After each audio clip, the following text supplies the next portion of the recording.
Hello बच्चों, आज आपके सामने जो है माइक्रोबायोलॉजी के बारे में आज बताने वाले हैं। आपको मैंने पहले लेक्चर में आपको विज्ञान के बारे में बताया कि विज्ञान कहते किसे हैं, उनकी शाखाओं के बारे में बताया। 3 शाखाओं के बारे में बताया कि पहला बॉटनी, जूलॉजी और लास्ट जो है आपका जो है लेक्चर जो है वो माइक्रोबायोलॉजी के पर आधारित है। पहला जो लेक्चर में मैंने बताया कि बॉटनी जो है होता क्या है, वो आया कहाँ से है। फिर दूसरे लेक्चर में मैंने बताया कि जूलॉजी जो है क्या है और कैसे कैसे उनके फंक्शंस होते हैं, स्ट्रक्चर क्या होते हैं, उनकी बारे में अब मैंने बताया। और आज आपको जो है माइक्रोबायोलॉजी के बारे में बताएंगे कि माइक्रोबायोलॉजी जो है क्या है और इनके जो है फादर ऑफ कौन हैं और वो क्या क्या किए थे। माइक्रोबायोलॉजी क्या है ये जानते हैं।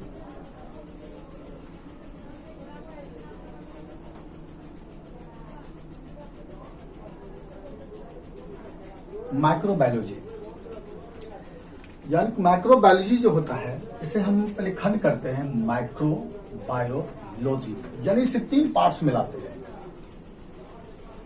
इसे हम क्या करते हैं 3 पार्ट्स में लाते हैं। माइक्रो का मतलब हो गया सूक्ष्म, बायो मतलब हो गया जीव और लॉजी मतलब हो गया अध्ययन। यानी 3 पार्ट्स में माइक्रो, बायो और लॉजी। सूक्ष्म, जीव, अध्ययन। सूक्ष्म मतलब छोटा सा, जो जिसे हम जो अपनी नंगी आंखों से हम जो है नहीं देख पाते हैं, वैसी जो जीव होते हैं जिसे हम अपनी नंगी आंखों से हम देख नहीं पाते हैं, उन्हें बोलते हैं सूक्ष्म जीव। जीव मतलब आप जानते हैं जिसमें लाइफ हो, लाइफ मतलब जीवन, उसे बोलते हैं जीव बोलते हैं। जिसमें लाइफ होता है उसे बोलते हैं हम जीवन कहते हैं। और अध्ययन हम समझ रहे हैं कि जिसे बोलते हैं स्टडी बोलते हैं। सिंपल सा फॉर्म है जिसे आप बोलते हैं सूक्ष्म जीव अध्ययन को हम क्या कहते हैं माइक्रोबायोलॉजी कहते हैं। यानी सूक्ष्म विज्ञान यानी सूक्ष्म जीव विज्ञान को हम क्या कहते हैं माइक्रोबायोलॉजी कहते हैं। यानी हम इसे फंक्शनल रूप से हम तोड़ते हैं। Macro bio study, macro bio study of macro biology. अब बता चुके हैं मैक्रो बायो मतलब हो गया सूक्ष्म जीव, मैक्रो बायो यानी सूक्ष्म जीव, और स्टडी का मतलब हो गया अध्ययन, अध्ययन और की। सूक्ष्म जीव की अध्ययन को माइक्रोबायोलॉजी कहते हैं। यानी माइक्रो मतलब हो गया सूक्ष्म जीव विज्ञान, सूक्ष्म जीव विज्ञान यानी माइक्रोबायोलॉजी का मतलब ये हो जाता है कि सूक्ष्म जीव की अध्ययन को माइक्रो, सूक्ष्म जीव का मतलब हो गया आपका सूक्ष्म जीव विज्ञान कहते हैं। दी micro bio of study is called microbiology, microbiology. The microbio of study is called microbiology, यानी सूक्ष्म जीव की अध्ययन को माइक्रोबायोलॉजी कहते हैं, यानी सूक्ष्म जीव विज्ञान कहते हैं। अब हम जानते हैं कि सूक्ष्म जीव का जो जनक होते हैं। सूक्ष्म जीव यानी सूक्ष्म जीव विज्ञान के जनक जो होते हैं, सूक्ष्म जीव विज्ञान के जो जनक हैं उसे हम कहते हैं लुईस पास्चर। क्या बोलते हैं? Lewis pasture. इनका ये क्या है? जनक है। माइक्रोबायोलॉजी के जो जनक हैं वह क्या है? लुईस पास्चर है। सिंपली रूप से हम समझते हैं कि जिसे हम अपनी नंगी आंखों से नहीं देख पाते हैं उन्हें हम बोलते हैं सूक्ष्म जीव बोलते हैं। जिसे हम अपनी खुली आंखों से जिसे हम नहीं देख पाते हैं उसे हम क्या कहते हैं? सूक्ष्म जीव कहते हैं। यहां पे प्रश्न उठता है कि सूक्ष्म जीव को आखिर हम देखेंगे कैसे? यहाँ पे ये सवाल आता है कि सूक्ष्म जीव को अगर हम देखेंगे कैसे, तो इसे देखने के लिए जो है इसे हम क्या कहते हैं? माइक्रोस्कोप की सहारा की जरूरत होता है। अगर माइक्रोस्कोप की सहारा से अगर हम देखते हैं तो हम मुझे पता चल जाता है कि सूक्ष्म जीव है। तो लुईस पास्चर जो है सिंपल है, लेकर लेते हैं।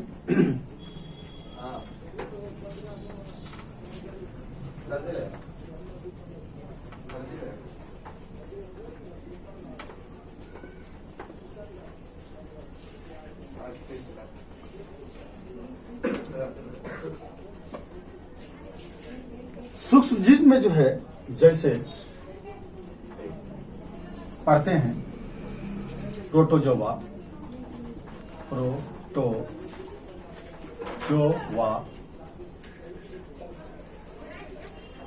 एल्गी,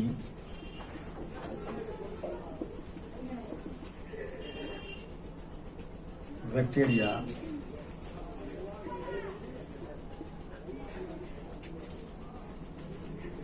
कवक, फंगी, बहुत सारे जो जीव होते हैं जो हम अपनी नंगी आंखों से देख नहीं पाते हैं।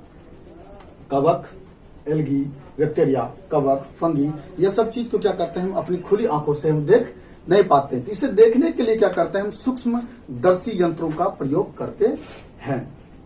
सर्वप्रथम जो है माइक्रोबायोलॉजी का जो उसने जो प्रतिपादित किया वह प्रथम वैज्ञानिक, हम लुईस पास्चर को हम बोलते हैं माइक्रोबायोलॉजी का जनक कहते हैं। मगर जो है माइक्रोबायोलॉजी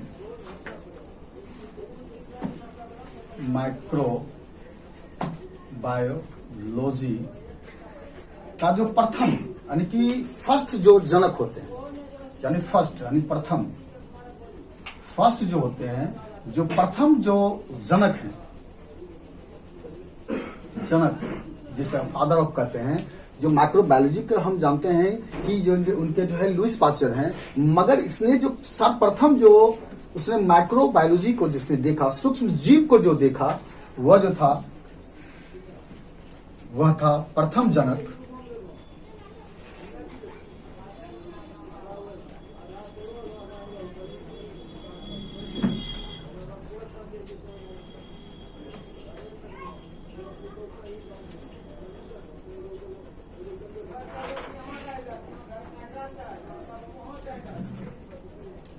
प्रथम जो वैज्ञानिक थे माइक्रोबायोलॉजी के एंटोनी वॉन ल्यूवेनहॉक थे। ये प्रथम आपके जो सर्वप्रथम यानी कि प्रथम जनक थे। ये एंटोनी वॉन ल्यूवेनहॉक जो थे ये प्रथम आपका सूक्ष्म जीव विज्ञान को उसने पहले प्रतिपादित किया। तो उसके बाद जो है ये हमारे लुईस पास्चर जो है माइक्रोबायोलॉजी के जनक कहलाए। इसे जो है एंटोनी वॉन जो है इसे जो है आपको कहता है कि सूक्ष्म जैविकी का जो है ये जनक कहा जाता है। मगर जो है सर्वप्रथम जो है ये जो एंटोनी जो है हमारे जो वैज्ञानिक थे सूक्ष्मदर्शी से इसने क्या किया कि इसने जिसे आप बोलते हैं बैक्टीरिया हुआ, वायरस, इन सबों को उसने क्या किया कि सर्वप्रथम जिसने अपने माइक्रोस्कोप के द्वारा जो है इसने देखा कि बैक्टीरिया है, कोई सूक्ष्म जीव होते हैं।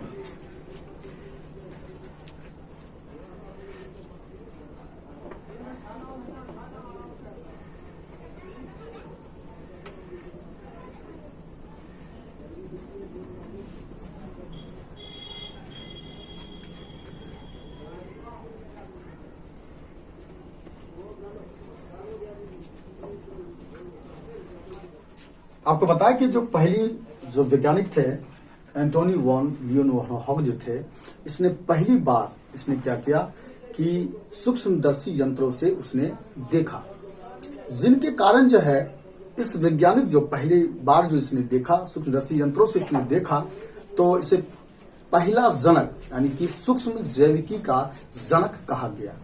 और माइक्रोबायोलॉजी का जो जनक था उसे जो है लुईस पास्चर कहा गया। पहली बार यानी कि जो वैज्ञानिक थे एंटोनी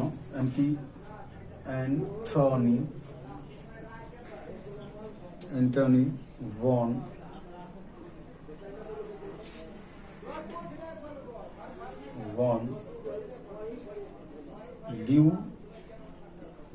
ल्यूवेनहॉक, इसने जो है पहली बार यानी कि प्रथम बार जो है सूक्ष्मदर्शी यंत्र से, यानी ये वैज्ञानिक जो थे पहली बार जो है सूक्ष्मदर्शी यंत्र से जीवाणु को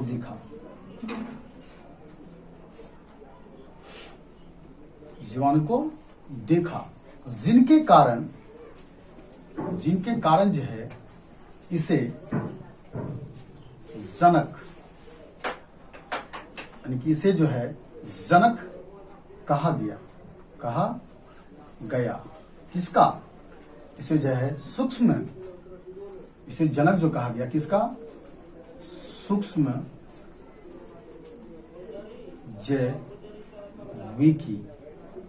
सूक्ष्म जैविकी का जनक कहा गया। किसे कहा गया कि इसे जो है क्या कहा गया कि सूक्ष्म जैविकी का जनक कहा गया, क्योंकि इसने पहली बार जो है सूक्ष्मदर्शी से इसने क्या जीवाणु को देखा और इसे जो है फादर ऑफ सूक्ष्म जैविकी कहा गया।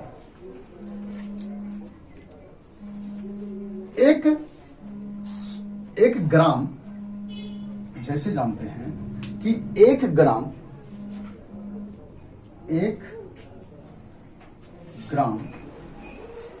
मिट्टी में 1 ग्राम मिट्टी में जो जीवाणु होते हैं, 1 ग्राम मिट्टी में जीवाणु जो होते हैं, जीवाणु होते हैं जिसे हम अपनी आंखों से हम देख नहीं पाते हैं। वह जीवाणु जो होता है कि पूरे वातावरण में होते हैं। ये हमारे टोटल क्या होते हैं? वातावरण में होते हैं, हमारे शरीर के अंदर होते हैं, भोजन में होते हैं, खुली मैदानों में होते हैं। ये कहीं भी पाया जा सकता है। आपको जैसे एक फॉर एग्जाम्पल सब बारे में बता रहे हैं कि जीवाणु जो होते हैं कि 1 ग्राम मिट्टी में जो है जीवाणु जो होते हैं वह कितने होते हैं? 4 करोड़। कितने होते हैं? 4 करोड़ जो होते हैं जीवाणु पाते हैं 1 ग्राम मिट्टी में। सोचो कि जीवाणु जो है कहां कहां नहीं पाया जा सकता है। ये 4 ग्राम जब मिट्टी जो होता है वह 4 करोड़ मिट्टी में पाता है। सिर्फ कितने में? 1 ग्राम में जीवाणु इतना पाया जाता है। अब देखो,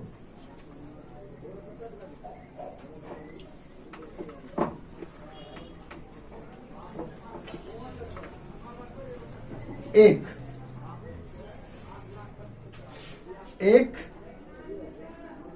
मिलीलीटर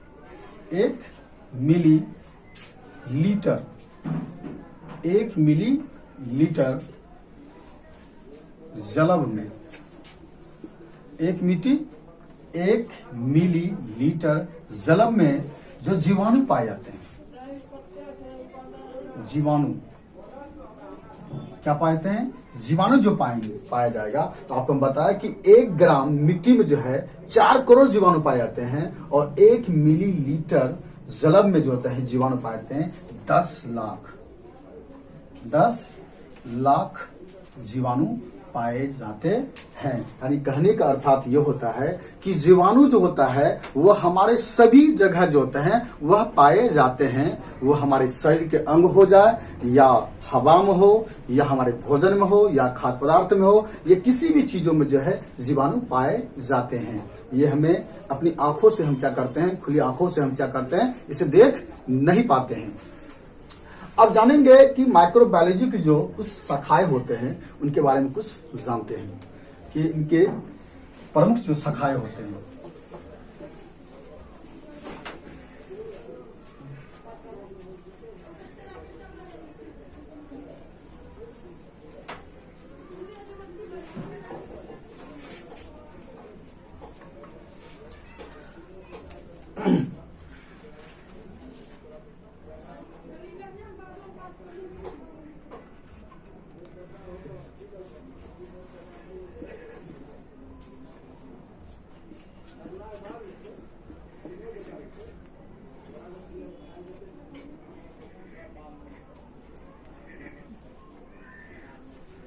प्रमुख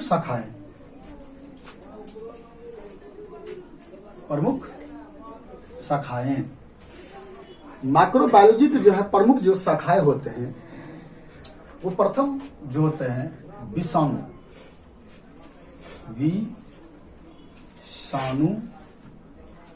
विज्ञान। जो इनके बारे में हम क्या करेंगे, अध्ययन करेंगे। प्रथम जो विषाणु होते हैं उनके बारे में हम जो अध्ययन करेंगे कि विषाणु विज्ञान क्या है। दूसरा नंबर जानना है कवक विज्ञान। जानना है कि कवक क्या चीज है और ये कैसे फैलते हैं। जीवाणु हमारे लिए, विषाणु जो हमारे लिए कैसे हानिकारक होते हैं, कैसे लाभ होते हैं। कवक जो है ठीक उसी प्रकार से कैसे हानि करते हैं, कैसे लाभ करते हैं, इनके बारे में जानना है। तीसरा नंबर में होता है परजीवी विज्ञान।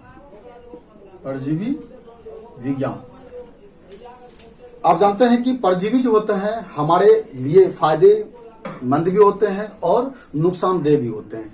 परजीवी जो होता है ये हमारे किसी भी जगह आराम से पाया जा सकता है। तो ये परजीवी के अंतर्गत में पढ़ना है कि परजीवी विज्ञान क्या है। चौथा नंबर होता है जीवाणु विज्ञान।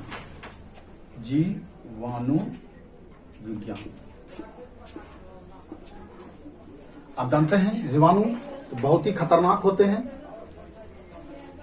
जो जीवाणु और विषाणु जो होता है लमसम जो होता है कि हम सबसे अधिक जो होते हैं बीमार जो पड़ते हैं जीवाणु के द्वारा ही हम सब बीमार पड़ते हैं। तो अभी के दौर में क्या होता है कि अभी के दौर में कोरोना टाइम चल रहा है कि हमारे जीवाणु हमारे लिए सबसे खतरनाक चीज होते हैं। जो उनके जो ड्रॉप्स होते हैं, जो हम बोलते हैं या खांसते हैं, उनके द्वारा जो ड्रॉप्स निकलते हैं तो हमारे सांसों के द्वारा या हमारे जो भोजन के नली होते हैं उनके द्वारा क्या आता है, ड्रॉप्स अंदर चले जाते हैं और उनसे हम क्या आते हैं, रोग ग्रसित हो जाते हैं। जीवाणु जो होता है हमारे लिए क्या आता है, बहुत ही हानिकारक होता है। मगर कुछ ऐसे भी जीवाणु होते हैं जो हमारे लिए लाभदायक भी होते हैं। ऐसा नहीं कि सब जीवाणु जो होता है हमारे लिए क्या आते हैं, नुकसानदेह होता है। ऐसी कोई बातें नहीं है कि कुछ जीवाणु जो होता है हमारे लिए लाभदायक भी होते हैं। यह सब जो है बहुत ऐसे शाखाएं हैं जो विस्तार से जानने के लिए जो है ये आपको जो हम अगले वीडियो में बताएंगे। अगर आपको जो है किसी टॉपिक पे अगर आपको विस्तार चाहिए तो आप जो है मेरे कमेंट बॉक्स में जो कमेंट कर सकते हैं। अगर आपको ये वीडियो अच्छा लगा तो आप जो है लाइक कर सकते हैं, शेयर कर सकते हैं और जो है सब्सक्राइब करें ना भूलें। आज के लिए यहीं तक।